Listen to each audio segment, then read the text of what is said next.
Lady Gaga, Oprah, Madonna y Elizabeth Taylor son solo algunas de las grandes estrellas que adoptaron a Deepak Chopra como su consejero espiritual. My name is Lady Gaga, and the most influential person in my life is Deepak Chopra.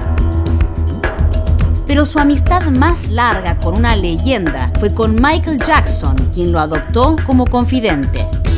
La amistad entre Deepak y Michael Jackson duró más de 20 años. El último contacto del rey del pop fue tan solo un día antes de su trágica muerte.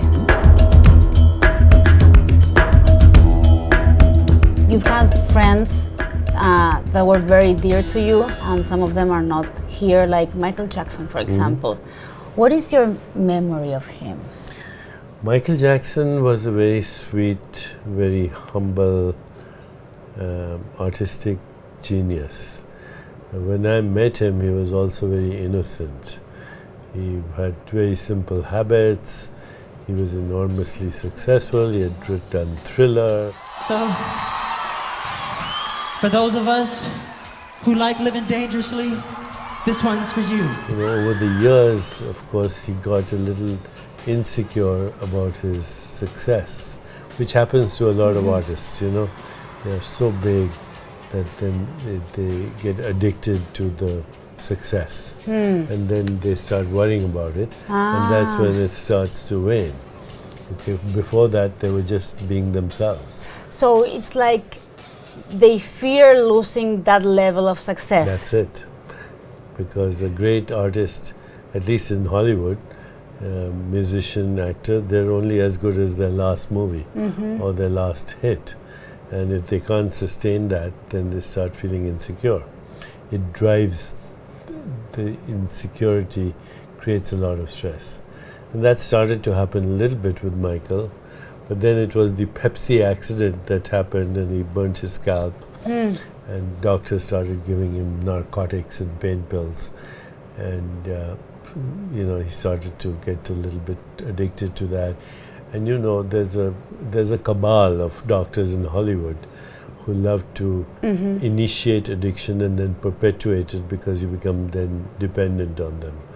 And unfortunately, that's what happened. How would you describe him? Like, he seemed, I never met him, but he seemed like very vulnerable person. He was a very vulnerable person because he was also innocent.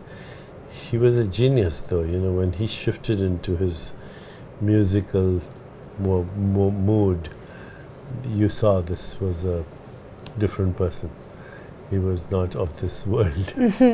How was it? I know that you also work with Elizabeth Taylor. Yes. Tell me about her. She was the same. Actually, she introduced me to Michael Jackson originally.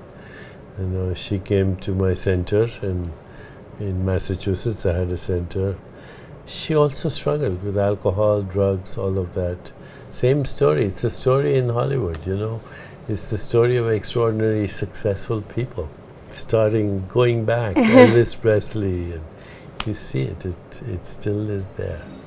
But you have an influence that also is in the new generation, because Lady Gaga said that the most influential person in her life, it was you. Yes. What is the relationship there?